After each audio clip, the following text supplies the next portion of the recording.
It's the 1930s. The world has crawled out from the wreckage of the greatest war history had ever seen, only to stand waiting on the dark threshold of another. Science is drunk on victory. Doctors, hunched over their microscopes, believe they've unlocked the secrets of life, believing they are on the verge of wiping suffering from the face of the earth. Modernity has coded pain as a glitch.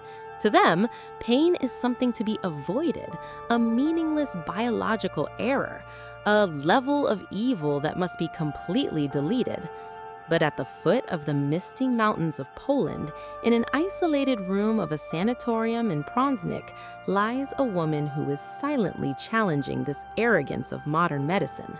Her name is Helena Kowalska, the name the world will come to know her by, Saint Faustina. At that time, humanity was battling an invisible killer they called the White Plague, tuberculosis. Today, a disease resolved with a handful of antibiotics, but in those years, it was a definite death warrant. Streptomycin hadn't been discovered yet. What they called treatment consisted of isolating patients from society, making them breathe cold mountain air, and abandoning them to a slow, agonizing death.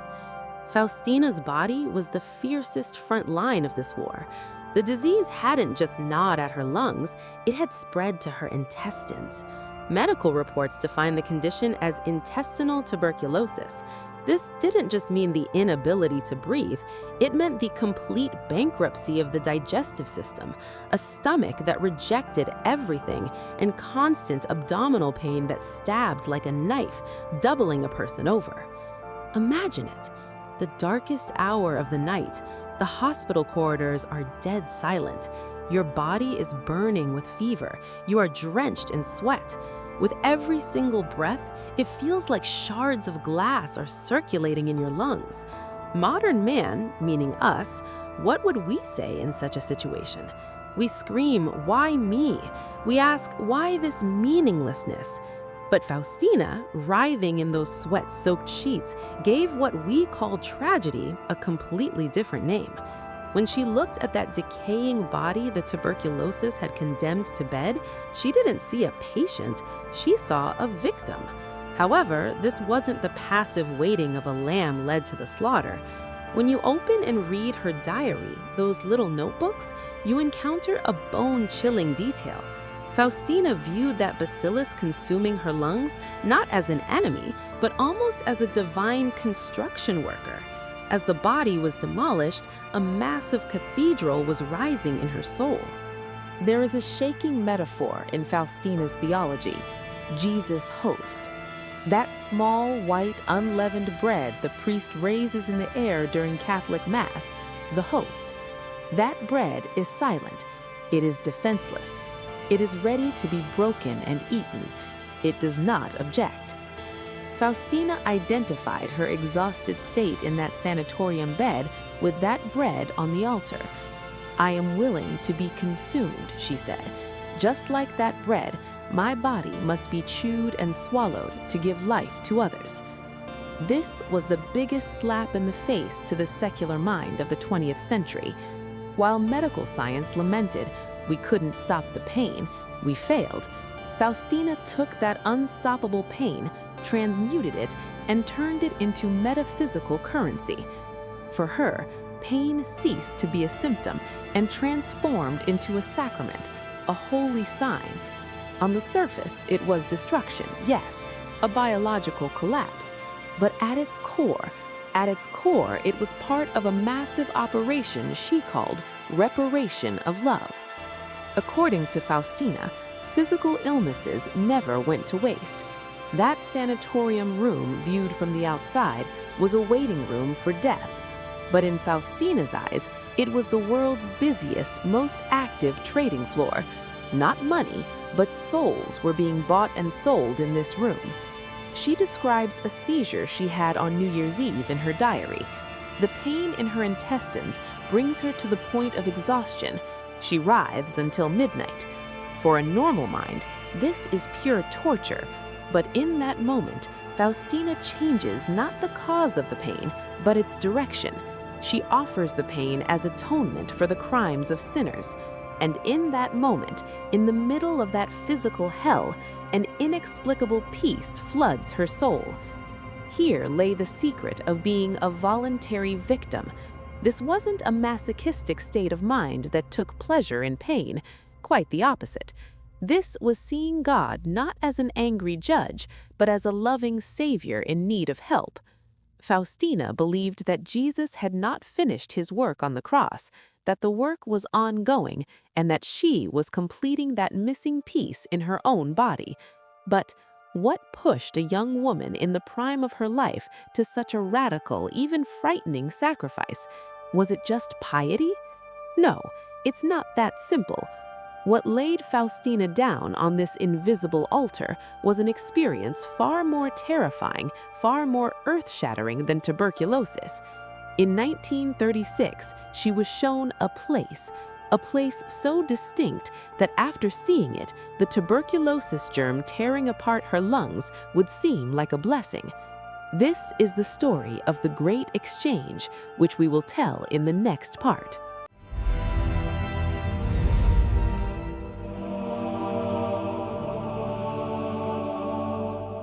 It was October 1936. Faustina's tuberculosis wasn't terminal yet, but her body had slowly started to sound the alarm. However, what shook her that day wasn't a coughing fit in her lungs. That day, Faustina was taken outside the boundaries of this world. She describes that moment in her diary with a terrifying calmness. An angel comes and guides her. The destination? Not the sky. The deepest layers of the earth, of existence, the abysses of hell. We usually imagine hell like the paintings of the Middle Ages, flames, cauldrons, and torture devices. But what Faustina saw was far more terrible. Absolute loss. The souls she saw there were suffering not just physical pain, but the agony of irreversible regret and an eternal severance from God. When Faustina returned from that vision, she could have cowered in a corner, trembling like a traumatized victim. She could have begged, "God, save me, don't send me there." Most people would do that, because fear triggers the survival instinct. But Faustina was different. She perceived that horrific landscape she saw not as a personal threat, but as a call to action. In her mind, a cold mathematical equation appeared, a kind of exchange logic that the modern human mind struggles to grasp. Her logic was this: if there is a risk of a soul suffering in that darkness forever, for billions of years, I, Helena Kowalska, am willing to suffer the heaviest pains of tuberculosis in this world, in this short life. This was the great exchange. Faustina decided to use the pain of tuberculosis as a shield against the pain of hell. From that moment on, her small room in the sanatorium was no longer just a sick room. It turned into a spiritual stock market. But here, stocks weren't traded, human souls were. Faustina began to see herself less as a nun and more as a merchant of souls, or in her own terms, a soul hunter. And in this hunt, she had only one weapon, only one capital: her own suffering.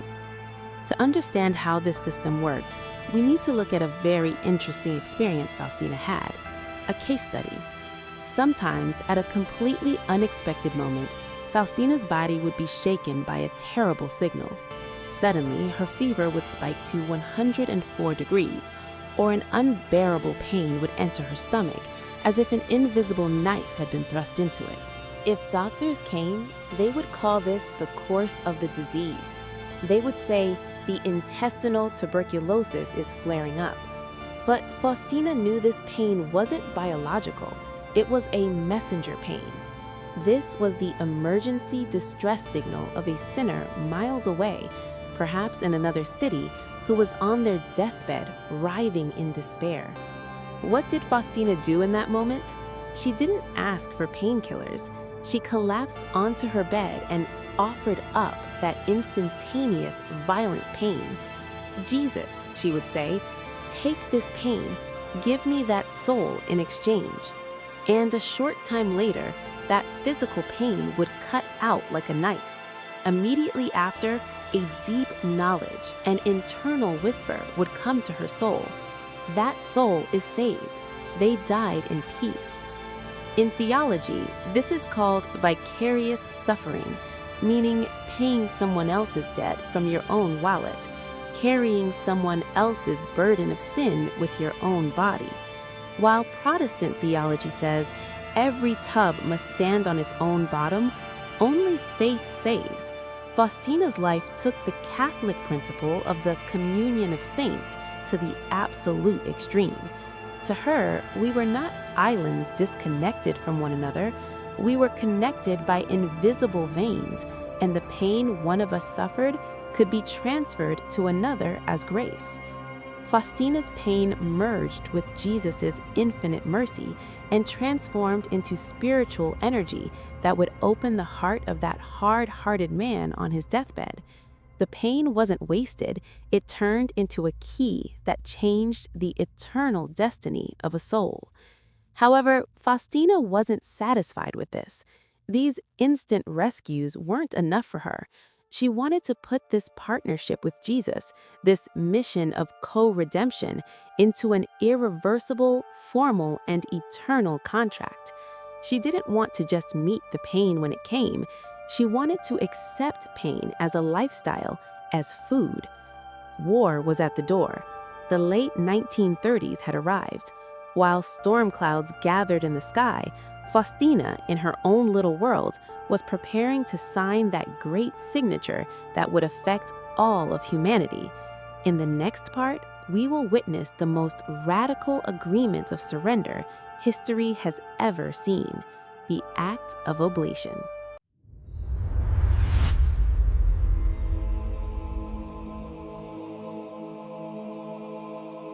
History. The late 1930s. Europe is a powder keg ready to explode. Hitler's armies are pushing borders. The world is trembling on the brink of a major catastrophe for the second time. Humanity is about to enter one of its darkest periods. Not just war, moral collapse, atheism, and despair are sweeping across the continent like a plague. Right in the middle of this chaos, behind the walls of that silent convent in Poland, a secret treaty was being signed that world history books would never write about, but which would change the flow of spiritual history. Faustina sensed this approaching disaster. She felt in her soul this darkness descending upon humanity, the quagmire of sin and the coming destruction. And she made a decision. She would plant herself as a lightning rod between humanity and divine justice. She would draw the lightning upon herself. She would extinguish the fire that was meant to burn others within her own body. The dates pointed to the event she called the Act of Oblation. This wasn't a prayer made in a moment of excitement with an emotional overflow. No, Faustina had consulted her spiritual directors, thought it over, and decided with full consciousness. This was a legal contract. The parties were clear. On one side, a helpless human. On the other, the infinite God. Faustina stood before heaven and earth and read that earth-shattering text. Those sentences, recorded in entry number 1264 of her diary, resembled a challenge more than a surrender. Jesus host, today before heaven and earth, I offer myself as a voluntary offering for the conversion of sinners. From this day forward, your will, my God, is my food. Your will is my food. Can you feel the weight of this sentence? This meant I no longer exist. My desires, my plans, my health, even my spiritual peace no longer matter. Only you exist. There were 3 terrifying clauses written in invisible ink at the bottom of this contract. First, totality, not a half-baked offering. She was putting her mind, her will, her sick body, everything on the table. There was no return ticket. Second, the target audience. Who was Faustina making this sacrifice for? For good people? For the religious? No, specifically for those who had lost hope in mercy, for the hardest, darkest, most lost cases. for that final soul about to fall off the cliff. And third, identification. In the text, she addressed herself as Jesus' host, meaning she equated herself with that sacrificial bread eaten in church. Eat me, she was saying to God. Consume me, as long as those souls are fed. So what happens if a human signs such an agreement with God? Do flowers rain from the sky? Does life get easier? Quite the opposite. From the moment Faustina signed this, the dramatic change in her life began. Jesus had accepted her offering, and he began to crucify her. But this cross wasn't made of wood and nails. Her cross was woven from the tuberculosis bacillus and a terrible misunderstanding. After this act, Faustina began to live an invisible martyrdom in the convent. This is called White Martyrdom. You aren't beheaded by a sword, you aren't thrown to lions. Your blood doesn't spill on the ground. But every day, slowly, drop by drop, you die. You are consumed within the gray monotony of daily life, within the silent rot of illness. The other nuns in the convent were unaware of what she was going through. They labeled this woman, whom they saw walking with difficulty in the hallway, sometimes as lazy, sometimes as hysterical, and sometimes as an attention seeker. While Faustina's lungs were bleeding, her soul was bleeding with these judgments. But she did not complain, because the terms of the contract were clear. Your will is my food. She accepted being misunderstood, the loneliness and the slander as part of her victimhood. Like a miner burying themselves in the dark underground to extract coal, she was descending into the darkest tunnels of pain to extract souls. And in those tunnels, there was no longer just physical pain. Now, behind the walls, a much greater war was beginning that no one saw. The final stage of tuberculosis had arrived, and Faustina was climbing to the peak of White Martyrdom. Now it is time to witness what happens behind those walls, Faustina's final days, and that crystallized pain she endured.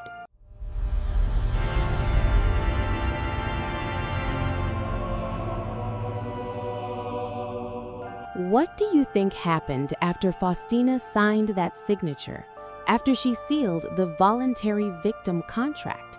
Did the sky open up and angels descend? Did eternal peace fill her soul? No, the exact opposite happened. The curtain fell and the lights went out. In Faustina's life, that difficult period began, which mystics call the dark night of the soul. But in her case, it was combined with biological torture. Jesus had taken her promise, "Your will is my food," seriously, and now he was serving that food. But this food was bitter as poison. In theological literature, what Faustina experienced during this period is given a very special name, White Martyrdom. Throughout history, Christians knew red martyrdom well. Being thrown to lions, beheading, blood flowing into the soil. This was a loud, visible, and dramatic death. Everyone would witness it. But Faustina's martyrdom was white. It was bloodless, it was silent, and it lasted much longer. Her executioner was not a Roman soldier, but a microscopic bacillus, and the torture device was the convent's never-ending routines and, most painfully, being misunderstood. The heaviest act of Faustina's drama was this social isolation rather than physical pain. Think about it. Your lungs are failing. Tuberculosis in your intestines is eating you from the inside out, but from the outside, you just look pale. The other nuns in the convent were completely oblivious to the storms raging in her inner world. When they saw her leaning against the wall in the corridor, trying to catch her breath, they didn't think she was suffering, they thought she was slacking off. Her lethargy was interpreted as laziness, her mystical trances as hysteria, or an effort to get attention. Some even whispered, "She acts like a princess, she wants special meals." Yet that special meal she mentioned was the only morsel her bankrupt stomach could accept. Faustina heard these judgments, felt the stares.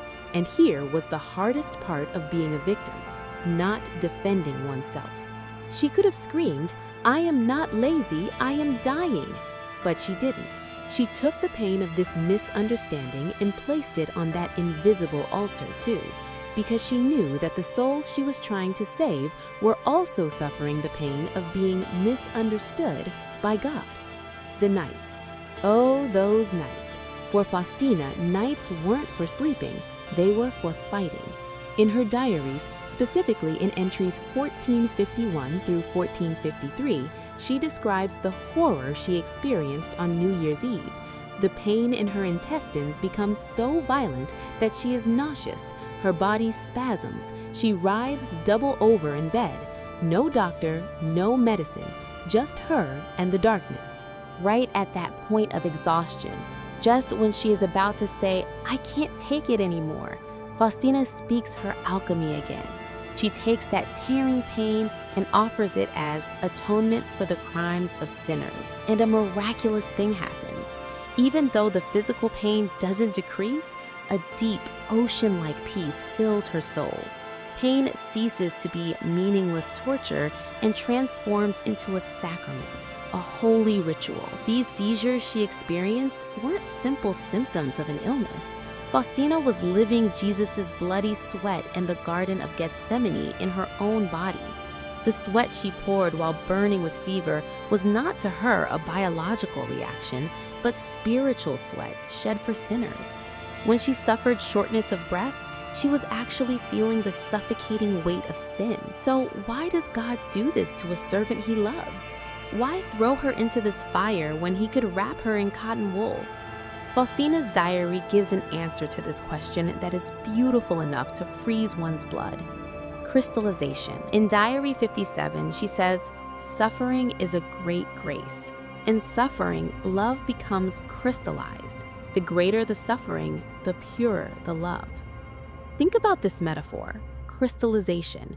When everything is fine, when you are healthy, when you are peaceful, it is easy to love God. But there might be cloudiness in that love. Do you love God, or do you love the good feelings God gives you?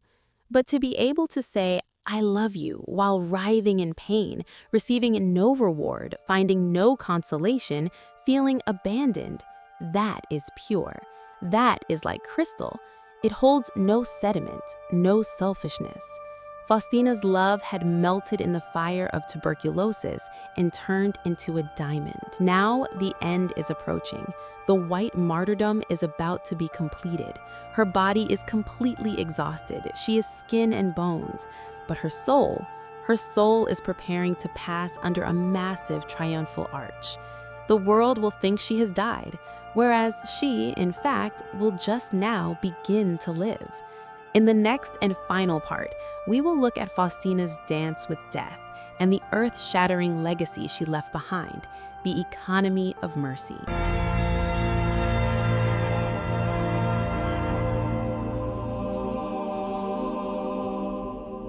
The date showed October 5th, 1938. In the infirmary of the convent in Krakow, a 33-year-old woman was about to take her last breath. Her body had been completely ground down between the ruthless teeth of tuberculosis. She was in a state doctors call cachexia, meaning she had consumed her own body, remaining nothing but skin and bones. For those waiting at the door of the room, this scene was a tragic end. It was the waste of a young life by a relentless disease. But inside that bed, in the depths of that exhausted body, something completely different was happening. For Faustina, this moment was not a death, but a consummatum est moment, meaning it is finished. Her last words were not the groan of the defeated, but like the victory cry of a winner. "Today, Jesus is taking me to himself." That moment was not the moment tuberculosis defeated her. It was the moment she completed her mission using tuberculosis. She hadn't wasted the pain. She had invested every drop of it into eternity.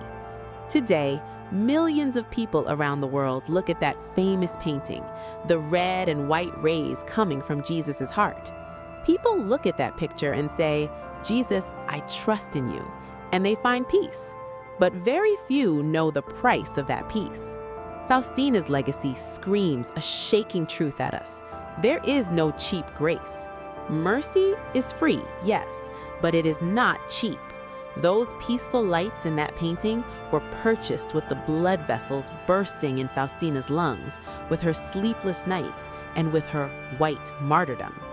Faustina's legacy rests on a system we can call the economy of mercy in theology.